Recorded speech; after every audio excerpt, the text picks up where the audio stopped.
नमस्कार, मी डॉक्टर सचिन कुमार पाटील. मी एक international cardiologist आहे. आपल्या एज्युकेशनल व्हिडिओच्या सिरीजमध्ये आपण आज हार्ट अटॅक विषयी थोडंसं बोलूया. काय असतो हार्ट अटॅक? हार्ट अटॅक म्हणजे हृदयाला रक्तपुरवठा करणाऱ्या धमनीमध्ये किंवा शिरामध्ये अचानकली 100%चा ब्लॉकेजेस डेव्हलप होणं आणि त्यामुळे हृदयाला अचानकली रक्तपुरवठा न मिळणं आणि त्यामुळे येणारे changes, ECG changes, echo changes आणि पेशंटला होणारा त्रास, हा सिंपल शब्दामध्ये आपण हार्ट अटॅक म्हणतो.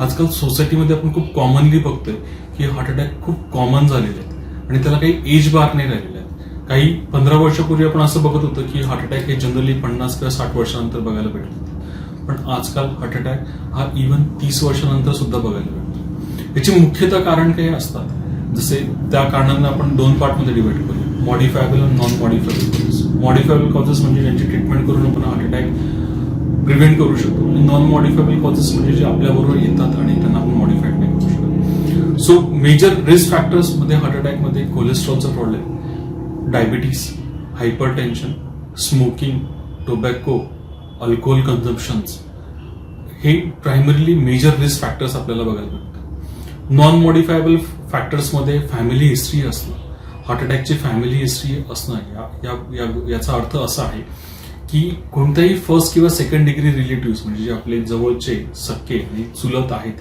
त्या रिलेटिव्हमध्ये हार्ट अटॅकची हिस्ट्री असते. कधी जेव्हा फर्स्ट किंवा सेकंड डिग्री म्हणजे सख्खे किंवा चुलत रिलेटिव्ह आहेत त्यांच्यामध्ये कोणत्याही फिमेल्समध्ये लेस दॅन 60 इयर्समध्ये आणि मेल्समध्ये लेस दॅन 50 इयर्समध्ये जेव्हा आपल्याला हार्ट अटॅक बघायला भेटतो तेव्हा ती स्ट्रॉंग फॅमिली हिस्ट्री प्रूव्हन होते. आणि हा रिस्क फॅक्टर हा नॉन मॉडिफायबल असतो, कारण की आपली फॅमिली हिस्ट्री आपण मॉडिफाईड नाही करू शकत. एज आपण आपलं मॉडिफाईड नाही करू शकत. जसं एज वाढत जातं तसं हार्ट अटॅकची रिस्क पण वाढत जाते. सो या मॉडिफायबल आणि नॉन मॉडिफायबल रिस्क फॅक्टर्सवर प्रायमरी कंट्रोल करणं म्हणजे डायबिटीसची आपण ट्रीटमेंट घेतोय, पण ती ट्रीटमेंट आपण किती योग्य पद्धतीने घेतोय, आपलं HbA1c लेवल्स किती. जर HbA1c लेवल्स आपल्या 7.5 पेक्षा जास्त राहत असतील, LDL कोलेस्ट्रॉल आपलं 100च्या वरती राहत असेल, सिस्टोलिक ब्लड प्रेशर आपला 140च्या वरती असेल, डायस्टोलिक ब्लड प्रेशर आपला 85च्या वरती असेल, दॅट मीन्स याचा अर्थ असा आहे की हे जे रिस्क फॅक्टर्स आहेत हे यांची ट्रीटमेंट घेत असताना आपण ते पूर्ण पद्धतीने कंट्रोल नाही आहेत. सो अशा वेळेस ह्या रिस्क फॅक्टर्समुळे हार्ट अटॅक येण्याच्या पॉसिबिलिटीज जास्त असतात. पर्टिक्युलरली डायबिटीसच्या बाबतीत बोलायचं म्हटल्यानंतर जसं ड्युरेशन ऑफ डायबिटीस वाढत जातो तसं रिस्क ऑफ हार्ट अटॅक वाढत जातो. त्यामुळे डायबिटीस कंट्रोल करणं, ब्लड प्रेशर कंट्रोल करणं आणि कोलेस्ट्रॉल कंट्रोल करणं हे प्रायमरली खूप इम्पॉर्टंट आहे. याचबरोबर जर फॅमिली हिस्ट्री असेल आणि पेशंटला सिम्पटम्स असेल, जनरली हार्ट अटॅक येण्याच्या काही दिवसा अगोदर पेशंटला लक्षणं दिसायला लागलेली असतात आणि पेशंट जनरली या लक्षणांना इग्नोर करतात. अशी काय लक्षणं असतात जे आपल्याला सांगू शकतात की या पेशंटला हार्ट अटॅक येण्याच्या पॉसिबिलिटीज आहेत? हार्ट अटॅक येण्याच्या अगोदर काही अंशतः पेशंट्सला, सगळ्याच पेशंटला नाही पण ऑलमोस्ट मेजॉरिटी ऑफ द पेशंट्सला काही दिवसा अगोदर छातीत दुखायला लागलेलं असतं, चालताना दम लागायला लागलेला असतो, खूप थकवा येत असतो चालताना, पर्टिक्युलरली एक्झर्शनल ऍक्टिव्हिटीज करत असताना म्हणजे जिने चढताना किंवा बाजारात जाताना पिशव्याचं वजन आहे आणि ते धरून आपण चालत असतो तेव्हाच पेशंटला धाप लागते, दम लागतो, छातीत दुखतं किंवा छातीत जडपणा येतो. असे सगळे जे हार्ट अटॅकच्या अगोदरचे सिम्पटम्स असतात या लक्षणांनाही आपण इग्नोर केलं आणि आपण त्या पद्धतीनेच आपली ट्रीटमेंट चालू ठेवली तर असे पेशंट्स हार्ट अटॅकमध्ये लँड होतात. हार्ट अटॅक होतो त्यावेळेस पेशंटला कंटिन्युअसली छातीत दुखत असतं आणि छातीतलं दुखणं जनरली 10-15 मिनिटापेक्षा जास्त वेळ सस्टेन राहतं आणि हाच सगळ्यात जास्त इम्पॉर्टंट गोल्डन पिरियड असतो ज्यावेळेस आपण हार्ट अटॅकसाठी इमिजिएटली रिॲक्ट केलं पाहिजे. जर एखाद्या माणसाला पर्टिक्युलरली हे रिस्क फॅक्टरची बॅकग्राऊंड हिस्ट्री आहे आणि त्याला छातीत 10-15 मिनिटापेक्षा जास्त दुखतंय त्याने इमिजिएटली सगळ्यात पहिले ईसीजी केला पाहिजे. ईसीजी मध्ये असे काही पर्टिक्युलर चेंजेस बघायला भेटतात जेणेकरून आपल्याला कळतं की या पेशंटला हार्ट अटॅक आहे की नाही, आणि तरीही स्ट्रॉंग सस्पिशियस असेल आणि ईसीजी मध्ये ते चेंजेस रिफ्लेक्ट होत नसतील तर 2D इको आणि काही ब्लड टेस्टची सहाय्यता घेऊन आपण या गोष्टी प्रूव्ह करू शकतो की पेशंटला हार्ट अटॅक आहे की नाही. तुमच्या जवळच्या पेशंट्सला किंवा तुमच्या जवळच्या कोणाला हार्ट अटॅक झाला असेल तर सगळ्यात पहिले आपण काय रिॲक्ट केलं पाहिजे? आपण सगळ्यात पहिले रिॲक्ट हे केलं पाहिजे की आपण आपल्या पेशंटला जवळच्या हॉस्पिटलला घेऊन गेलं पाहिजे. आता कोणत्या जवळच्या हॉस्पिटलला घेऊन गेलं पाहिजे हे पण महत्वाचं असतं. हार्ट अटॅकमध्ये सगळ्यात बेस्ट ट्रीटमेंट ही प्रायमरी अँजिओप्लास्टी असते.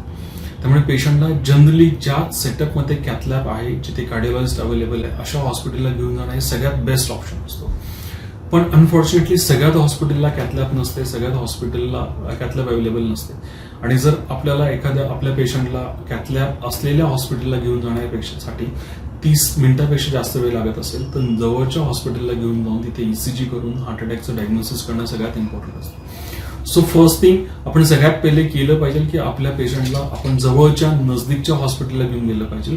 प्रिफरेबली जर आपण सिटीमध्ये राहत असेल तर जिथे कॅथलॅब अवेलेबल आहे अशा हॉस्पिटलला आपण तिथे घेऊन गेलं पाहिजे, कारण की जी बेस्ट ट्रीटमेंट अवेलेबल असते ती प्रायमरी अँजिओप्लास्टी अवेलेबल असते. सो अशा वेळेस जर आपण कॅथलॅब असलेल्या हॉस्पिटलला पेशंटला घेऊन गेलो आणि तिथे हार्ट अटॅक डायग्नोज झाला तर अशा पेशंटला one of the best line of management मिळते. पण जर अशा हॉस्पिटलला आपण घेऊन जाऊ शकत नाही तर थ्रोम्बोलायसिस हा एक सेकंड ऑप्शन असतो जिथे आपण हार्ट अटॅक इमिजिएटली अवॉइड करू शकतो. त्यामुळे सगळ्यात पहिली गोष्ट तुम्ही केली पाहिजे की पेशंटला लवकरात लवकर जवळच्या हॉस्पिटलला घेऊन गेलं पाहिजे आणि तिथे डॉक्टरांना पुढची ट्रीटमेंट करू दिली पाहिजे. सेकंड थिंग आपण केलं पाहिजे की जेव्हा पेशंटला आपल्याला कळतंय की खूप सिव्हिअर चेस्ट पेन होते, 10 मिनिटापेक्षा जास्त चेस्ट पेन राहिलेले, पेशंटला ब्रेथलेसनेस होतोय, खूप प्रोफेस स्वेटिंग होतं, तर सगळ्यात पहिले पेशंटला काम डाऊन करणं पण खूप महत्वाचं असतं. आपण त्यांना धीर दिला पाहिजे. आपल्याजवळ जर एखादी ॲस्पिरिन नावाची ब्लड थिनर टॅबलेट अवेलेबल असेल तर ती टॅबलेट आपण पेशंटला इमिजिएटली दिली पाहिजे.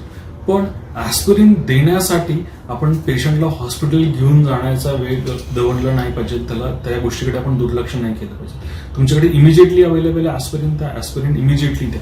पण ॲस्पिरिन देण्यासाठी पेशंटला हॉस्पिटलला घेऊन जाण्याचा वेळ आपण जास्तीत जास्त कमीत कमी केला पाहिजे.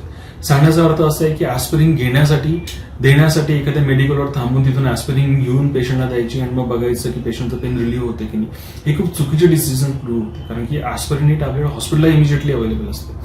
त्यामुळे सगळ्यात प्रायमरी बेसिस आपण पेशंटला शांत करून पेशंटला धीर देऊन जवळच्या हॉस्पिटलला घेऊन गेलं पाहिजे. सो हार्ट अटॅकमध्ये प्रायमरी 2 पद्धतीने ट्रीटमेंट केल्या जातात. जसं मी म्हटलं की सगळ्यात बेस्ट लाईन ऑफ ट्रीटमेंट पेशंटसाठी ही प्रायमरी अँजिओप्लास्टी असते.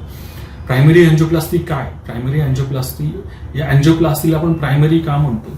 कारण की जी आर्टरी 100% ऑक्लुडेड असते ती आर्टरी आपण सगळ्यात बेस्ट वेने अँजिओप्लास्टीने ओपन करू शकतो. त्यासाठी लागणारा वेळ आपण कमीत कमी ठेवला पाहिजे आणि लवकरात लवकर आपण गोष्टी ऍक्टिव्हेट केल्या पाहिजे. सेकंड लाईन ऑफ मॅनेजमेंट असते थ्रोम्बोलायसिस. थ्रोम्बोलायसिस म्हणजे थोडक्यात सांगायचं तर रक्तपातळकरणाचं इंजेक्शन देणं. रक्तपातळकरणाचे इंजेक्शन पण 2 पद्धतीचे अवेलेबल असतात, नॉन सिलेक्टिव्ह आणि सिलेक्टिव्ह. याच्यातलं सिलेक्टिव्ह जे इंजेक्शन असतात ते खूप छान पद्धतीने वर्क करतात. सिलेक्टिव्ह इंजेक्शनची कॉस्ट थोडीशी जास्त असते. नॉन सिलेक्टिव्ह इंजेक्शन्स पण 60 to 70% पेशंट्समध्ये काम करतात. जिथे कॅथलॅब फॅसिलिटीज अवेलेबल नाहीये, जिथे प्रायमरी अँजिओप्लास्टी करता येत नाहीये, तिथे इमिजिएटली पेशंटला थ्रोम्बोलायसिसचं इंजेक्शन दिलं गेलं पाहिजे. पेशंटला आयसीयू ऑब्झर्वेशन लागतं. पेशंट एक हार्ट अटॅकचे पेशंट एक क्रिटिकली सिक असतात, त्यामुळे त्यांना तिथे आपण ऍडमिट ठेवलं पाहिजे. जर पेशंटला आपण थ्रोम्बोलायसिसची ट्रीटमेंट दिलेली आहे तर गाईडलाईन्स असं म्हणतात की पेशंटची विदिन 6 hours आपण अँजिओग्राफी करून बघितली पाहिजे.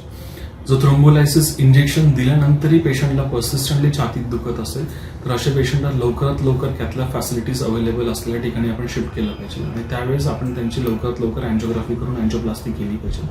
त्याला आपण रेस्क्यू अँजिओप्लास्टी म्हणतो.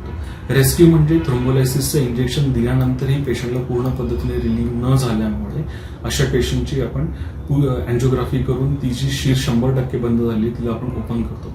त्यामुळे त्या अँजिओप्लास्टीला रेस्क्यू अँजिओप्लास्टी असं नाव आपण दिलेलं आहे. जर पेशंटला थ्रोम्बोलायसिसचं इंजेक्शन दिल्यानंतर पेशंट स्टेबलाइज झालेला आहे तरी अशा पेशंटला सेकंड हार्ट अटॅक येण्याच्या पॉसिबिलिटीज ऑलमोस्ट 30% असतात. 30% ही खूप मेजर रिस्क असते. त्यामुळे अशा पेशंटला थ्रोम्बोलायसिसचं इंजेक्शन दिल्यानंतर लवकरात लवकर कॅथलॅब फॅसिलिटीज अवेलेबल असलेल्या हॉस्पिटलला आपण शिफ्ट केलं पाहिजे आणि तिथे लवकरात लवकर त्यांची अँजिओग्राफी कॅरी आउट केली पाहिजे. अशा पेशंट्सला ब्लड थिनर मेडिकेशन्स हे आम्ही चालू केलेले असतात आणि more or less blood thinner medications 2 blood thinner medications 1 वर्षासाठी आणि त्यानंतर dependent on the risk 1 blood thinner tablet ही आयुष्यभरासाठी असते. हार्ट अटॅकचं कारण शोधलं जातं. पेशंटला डायबिटीज आहे का, पेशंटला हायपरटेन्शन आहे का, पेशंटचा हार्ट अटॅकमुळे हृदयाची पंपिंग कॅपॅसिटी किती झालेली आणि त्या पद्धतीने त्याची ट्रीटमेंट मॉडिफाईड केली जाते. आपण हार्ट अटॅकला इग्नोर कधीच नाही केलं पाहिजे कारण की हार्ट अटॅक हे कॉमनेस्ट रिझन आहे जगामध्ये यंगर लोकांची आणि ओल्डर एज लोकांची डेथ होण्यासाठी. त्यामुळे हार्ट अटॅकला आपण खूप सिरियसली घेतलं पाहिजे, खूप इम्पॉर्टन्स दिलं पाहिजे आणि अर्लिएस्ट आपल्या आप्तजनांना आपल्या रिलेटिव्हना आपण चांगल्या हॉस्पिटलला घेऊन त्याची योग्य पद्धतीने ट्रीटमेंट केली पाहिजे. सो 9 Pulse हॉस्पिटल हे नाशिक सिटीच्या सेंट्रल स्पॉटला आहे याचं बेनिफिट असं आहे की आम्ही सेंट्रल स्पॉटला असल्यामुळे प्रायमरी अँजिओप्लास्टी जी सगळ्यात बेस्ट ट्रीटमेंट असते हार्ट अटॅकसाठी ती आम्ही 24 तास कधीही कॅरी आउट करू शकतो.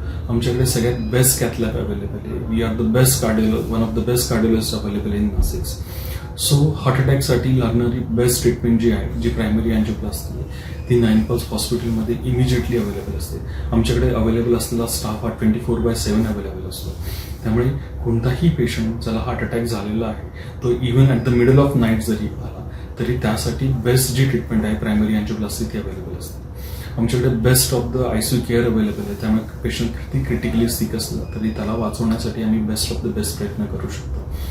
त्यातल्या फॅसिलिटीजबरोबर जी क्रिटिकल टीम लागते ती पण आमच्याकडे अवेलेबल आहे. त्यामुळे 9 पल्स हॉस्पिटल नाशकामधलं one of the best hospital मी म्हणेल की जिथे आपण प्रायमरी अँजिओप्लास्टी कॅरी आउट करू शकतो. सो हार्ट अटॅकच्या पेशंटला लागणारी बेस्ट ट्रीटमेंट जी प्रायमरी अँजिओप्लास्टी ती वन ऑफ द बेस्ट हॉस्पिटलमध्ये म्हणजे 9 पल्स हॉस्पिटलमध्ये आपण डेफिनेटली करू शकतो.